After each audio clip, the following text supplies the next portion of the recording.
Welcome, folks. Welcome to our YFTT, Yugabyte Friday Tech Talks. This is a talk for engineers by engineers. So feel free to ask, geek out, ask questions. Don't hesitate. We'd love to hear from you.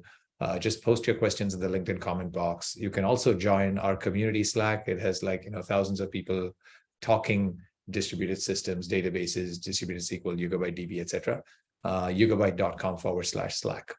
Okay, so maybe let's kick it off. Mike, maybe you want to do a really quick intro and, kick this off. And I think you already mentioned that this was actually from a real big customer's use case where we had to do this, and you're just capturing the recipe for how you did it. But anyways, a little bit of intro, maybe in less than a minute intro, and we can jump right in. All right. Well, good morning, everybody. My name is Mike LaSpina. Hail from the Metro Phoenix area in Arizona, and been with Yugabyte a little over a year. And as Karthik had mentioned, this was born from a need a particular customer had to migrate some of their shared tenants from one cluster to another with almost no downtime. So we came up with this strategy using CDC to live stream the data over and then allow us to, once the data was in sync between both clusters, do a cutover with a very short period of downtime. Saving them a lot of pain, frustration, custom solutions, etc. So that's what we're going to be talking about today. So migration with nearly no downtime. Awesome. Let's jump right in. So a little bit of background here. So multi-tenant systems, there are several reasons why you may need to migrate a particular tenant to a new cluster. Probably the most common one is a noisy neighbor. So a tenant more or less grows and grows and grows until it's using so many of the resources on the database, all the other tenants are suffering. So you can move the noisy tenant, you can move the non-noisy tenant, depending on what the situation calls for. My preference is to generally move the smaller tenants, and then you can re-provision the machine to be right sized for that tenant with all the data volume. But there may be reasons that you want to move that noisy one over as well. Of course, a change in data centers or cloud providers, regions, that might be a reason too. Geo distribution to get the database closer to the apps. For example, you may have started out as a North American based company and now you're doing a lot of business with European companies. You requires data be stored in the EU, so you can migrate over to clusters that you build out there. So we can avoid a lot of the pain and downtime of migration using CDC. And how we do that is we use what's called a single message transformation, or SMT filter, to only emit data for a given tenant to Kafka and ingest that data into your target. So this allows for that almost zero downtime process. So today we'll be moving our tenant T2 to a new home. So there's two main ways to organize multiple tenants in a single database. You have what we call separate schema, where each tenant has its own table or set of database tables. So that we don't need a filter on. We can use the same process with no filter just on those tables to do it. Or the shared schema, where each tenant lives in the same set of tables and has a tenant ID. For that, we do need the SMT filter in order to only emit data for that specific tenant. So in our small example today, we'll be using a single table called user, and we have the shared schema where everyone lives in the same table. So you can see we have this tenant ID field here. Oops, sorry about that. You have the tenant ID field here, which defines what my particular tenant is. Some quick best practices for multi-tenant shared schema implementations. You have two kinds of data, reference data that's not specific to a single tenant. That should already be hydrated in your target cluster. That's likely the items such as, your product list or locations or things like that everyone can access. And then of course there's tenant specific data. And you're going to need a tenant ID field to define who the tenant ID is. The primary key for each table should have tenant ID as the first field. This will facilitate faster lookups for data from tenant-facing applications and services. In addition, those tenant-facing apps and services should not allow queries to pass to these tables without a filter on tenant ID. And this will give you more protection for your data. Nobody wants one tenant to see another tenant's data. That could result in some bad press for you at best case scenario. Just a note, naming conventions are important, both from a human readability standpoint and to ease the code. And we'll see kind of an example of that when we create this filter. So we have a few steps involved here. To do this, we have to have a CDC server, a Kafka endpoint, and we create our CDC stream. Then we create our connector configuration and REST calls to start both the source to Kafka and Kafka to target processes. Then we start each of those processes, and then when they're in sync, we can cut over to the new cluster. So the items we'll need are a source and a target universe, both running 2.16 or later. And we need these because we have made some recent changes to CDC to allow for all of this. One or more CDC servers. When you provision the CDC servers, they should be close to the source universe. And the reason being is all of the data in the tables is looked at by the CDC server, the Debezium connector, and it only emits ones that meet our filtration criteria. So to minimize latencies and transfer costs, provision those servers as close to the source universe as possible. And of course, we need a Kafka cluster because all the data is going to go there as our intermediary transport. Got it. So just to recap, so this is obviously shared schema multi-tenancy where all of the tenants are prefixed with their IDs. And then so you have the tenant ID and then the rest of the table. And the technique we're using here is we are pulling nearly all the data from the source cluster, but filtering it at the source and then emitting just the data we care about for the tenant at hand, the one that is of interest, to something like Kafka to transport it, to do something with it downstream. And downstream could just be put it into another YugabyteDB cluster, or you could even do something else if you wanted. Is that fair? Correct. Yeah, correct. Got it. And that's a common use case too, because I may emit tenant specific data to other downstream systems, you know. Absolutely, like microservices or something. Yeah, analytics, that sort of thing. Got it. So this can be used for other use cases as well. Okay, so first thing we need to do is prepare for the migration. So provision a CDC server. We spoke about this. Server should be near the source cluster. You may need multiple CDC servers. This is going to depend on the number of tables, the amount of data, the velocity of data. So you may have to do some experimentation. The nice news about this is you can experiment, and if the experiment fails, you can start over from scratch and not lose anything except a little bit of time. So you can scale CDC out vertically, i.e. bigger servers, or horizontally more servers. In any which way that meets your particular needs. So we need some software on there. We'll obviously need a Java, a Kafka connector, the Yugabyte Debezium connector. In today's demo, we'll be using the Docker image with the Debezium connector here. In addition, we need the JSR 223 compliant scripting engine. In our case, we're using the Groovy engine. So I put some details there on the specific files we need. We need 3 jar files here. So the JSR 223 does not come pre-bundled with the Debezium, and that's for a myriad of reasons. So you have to actually include that as well to use this technique.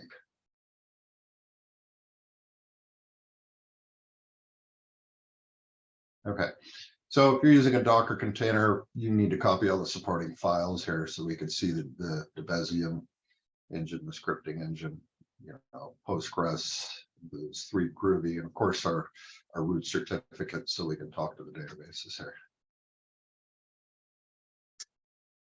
Okay, the next thing we have to do is obtain a Kafka endpoint.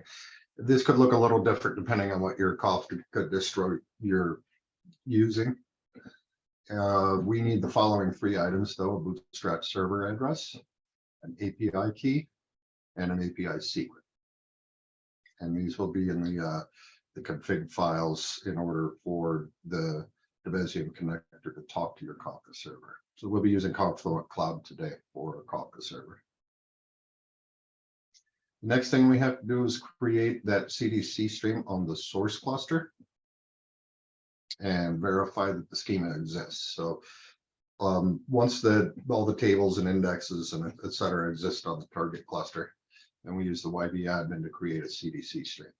And note that we're calling this with the implicit all keyword at the end of the create change data stream command. And we'll talk about that in a few moments. Here's a Debezium config file. I just have a few things highlighted here. So these are the items out of the Kafka cluster that we have to put in the config file here that are specific to your Kafka cluster. So we have the Bootstrap server up top, and then you can see we have the key and secret for username and passwords that appear in a couple of places in this file. Then how we start the process is we call a REST API function to kick off each task. And the first task is from the source cluster to the Kafka target. So the first thing highlighted here is the server name. This is the name that you give it that's meaningful. All topics in Kafka will be prefixed with this value. Then we have the stream ID. This is the stream ID returned by your create change data capture command from YBadmin. A snapshot mode, we have to do a snapshot in order to get all the data. So how this works in CDC is a checkpoint is done once we start this, and then all of the data out of the given tables is streamed to Kafka. Once that is complete, then we go back to the checkpoint and start streaming all the CRUD operations as well. So what this guarantees us is a set of data that's full, complete, and applied in the same order. And then we sort of get to the magic on the bottom three lines here. What we're doing here is we're doing a filter. You see that transform filter conditions. We're looking at operation is delete or operation is not delete. And in both cases, where tenant ID is T2. And the reason we need to do this is the data sent to Kafka has a before image and an after image, depending on the type of operation. So for deletes, we only have a before image, so we have to examine that. For read, updates, and creates, we have an after image, so we can look at that one too.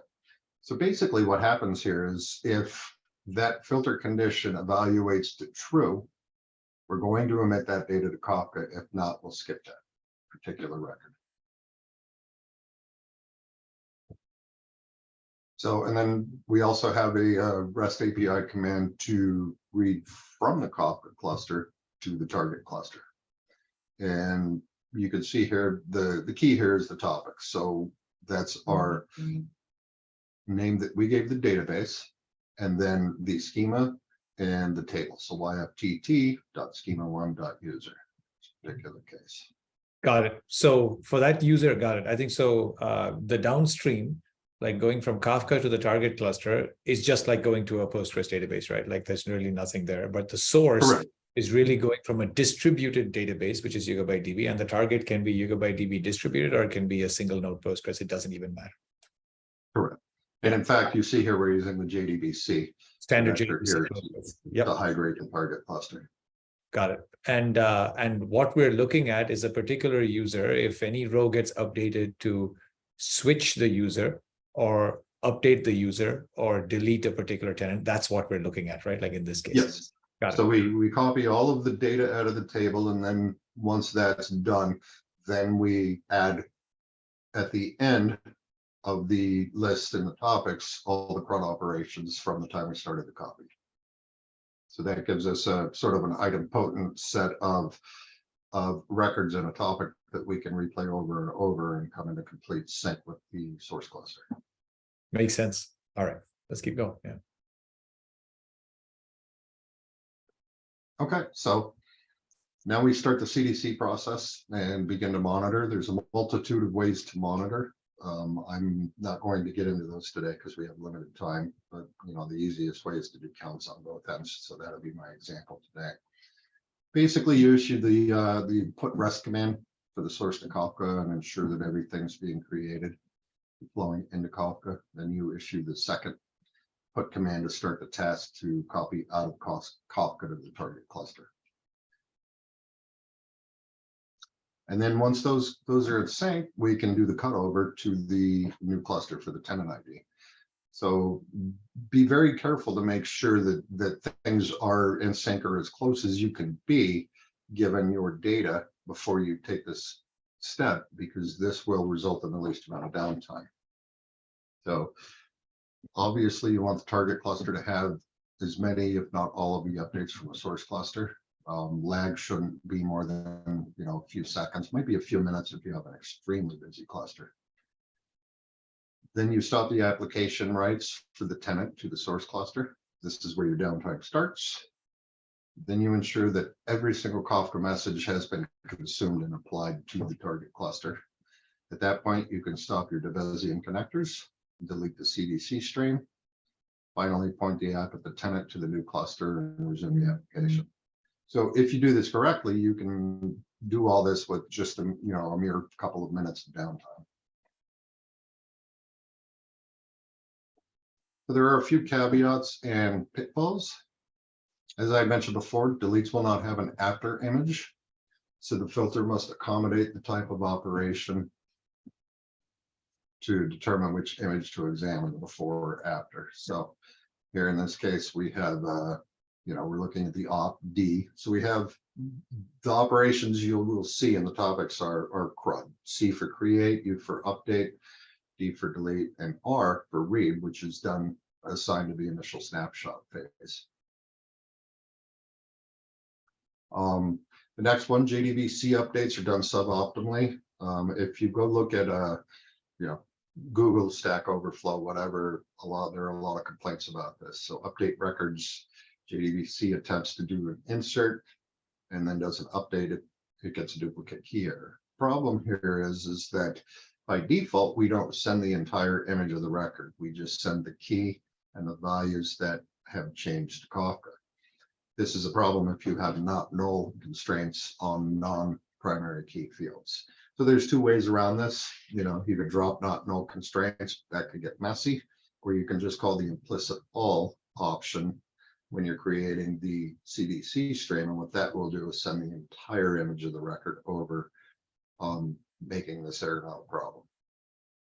Also a date format. So you saw in my example that we had that created an updated transformation because of this minor compatibility with timestamp time zones. So we just had to reformat that a little bit before sending it to the target cluster. Another caveat I have not listed here because it can be a whole entire week's worth of discussion is that adding CDC streams to your source cluster can put pressure on the source cluster. So you need to have some overhead in that cluster in order to move some of this data off. Okay, so here's an appendix of some of the values in the put command. I'm not going to go over these, but I'll display them for a second or two here for you. So if you want, feel free to screenshot it or I don't know if we sent out the slide. Oh, no, we'll put it in our documentation too. So yeah, no Okay. need. Yeah. Okay, so let's move on to the demo phase here. Okay, so I'm going to be using Docker Compose today to do everything, just because it's easier. I have my Docker image already in existence. So the first thing we need to do is create the CDC stream. So to that, I'm going to my Yugabyte Anywhere machine. Then I'm logging into one of the source cluster nodes. And you can see I've done this a few times here.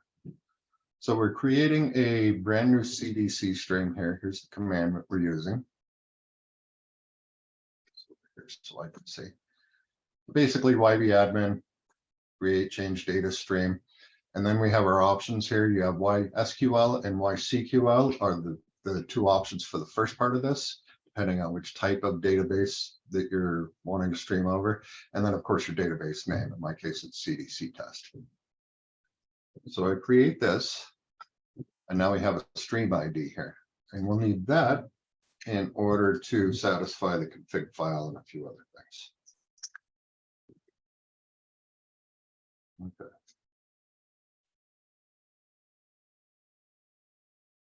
So here is my config file. This is a Docker compose. I don't think I have to change anything in this file. It's all set up.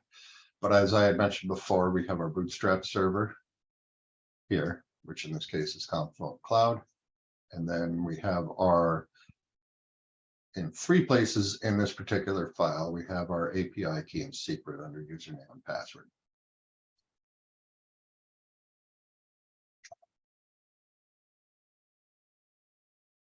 Then we have to create our source to Kafka and Kafka to target items here. In this case, I've gotten everything I need except for the stream ID. So let's go ahead and paste that into here. Oops. Yeah, your clipboard misbehaves whenever you don't want it to. No. Okay, so these are the 2 REST API calls we need. You notice here we have our filter condition here where we're just looking for tenant T2. So let's go ahead and start the Docker compose.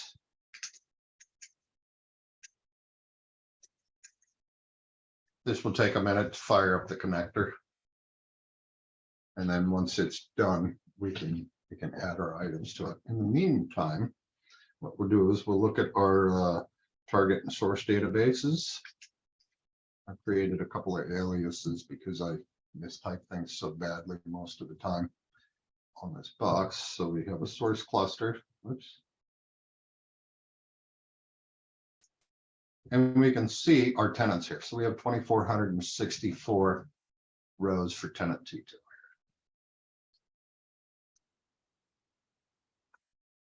And then if we look at our target,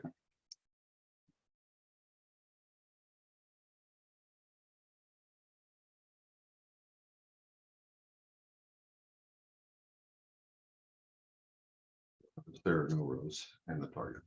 Okay.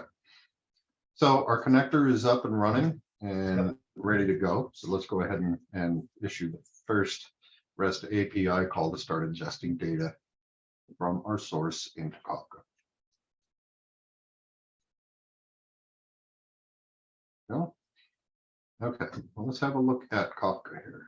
Well, I printed a whole bunch of stuff. Means something's happening. Yeah, because I'm not No, it's okay. I'm kidding. I'm just joking. But yeah, we see the task is running. There's stuff happening right now. Yeah. So if we go to Confluent here.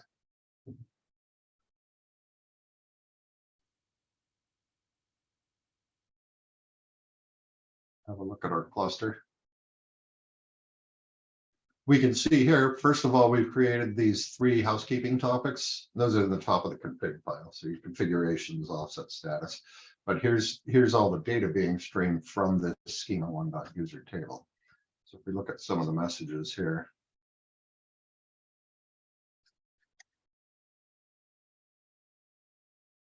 You can see the data coming in. And these are quite large. The meat of what you want to look at is at the bottom. Towards the bottom of each message. It has the column schema and types and all.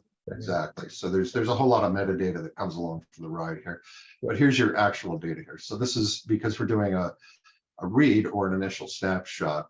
We have no before record, so we would have to examine the after record. We can see we've got T2 here, and then all of our other data in here, and then of course our operation, which is an R. So let's go ahead and create a small workload on here. So originally we had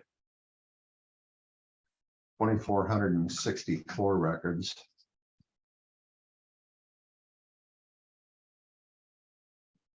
There we go. So I've just have no SQL bench I've used to create some fake data here. So this is an insert only record. So we should see some inserts happening here as this runs. And we originally had 2,464.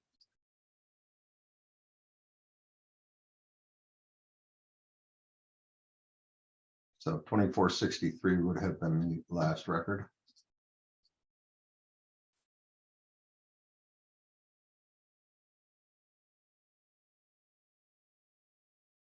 And we see we have some new records showing up. So we'll just examine the latest, greatest one.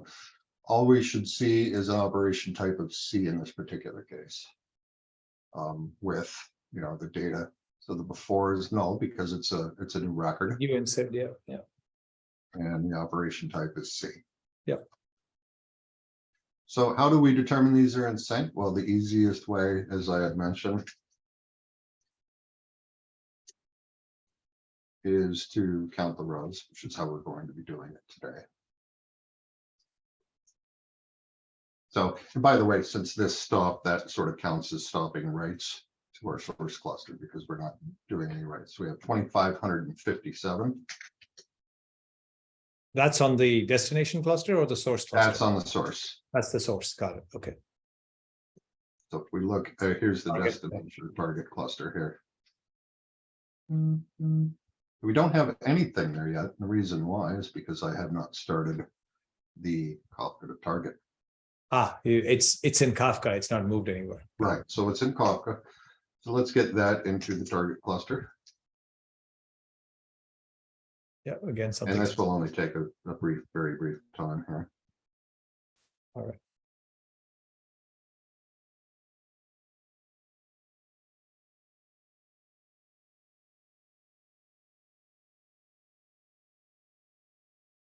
So we should see at the end of the day here, 2,557.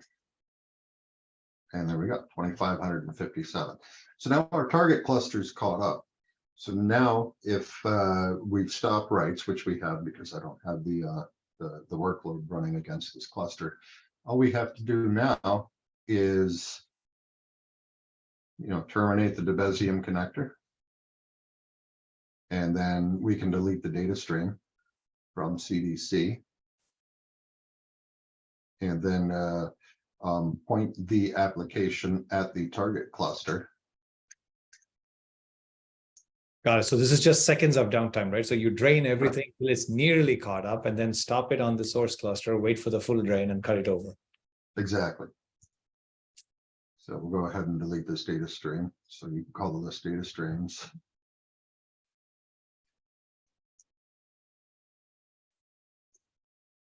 And then delete that data stream. At this point, you're also safe to start removing data. You know, if you have a verification process between the two clusters, clearly run that first. But then you can start removing data for that tenant from the source cluster. But at this point, fire your application back up and you're up and running. So this would provide you with this flawless amount of downtime. Yeah, and that's it. That's awesome. The demonstration. Awesome, fantastic. This is great. And so I think the cool part here is all of the pieces are scalable, right? Like the source cluster, the Kafka side, which is also built to be cloud native scalable, and the destination are all scalable and available. So which is really, really cool in the solution. Right. Yeah. And of course, you know, there's a lot of different considerations. We're running with, you know, 2,500 records, a few writes a minute. Not a very busy cluster, but you might have, you know, gigabytes or even terabytes of data and hundreds or thousands of CRUD operations per second happening in your database. So that would require larger scale. And there's some other considerations there, but it's certainly doable here. We have some customers running this and doing fine with it now. Fantastic. Awesome.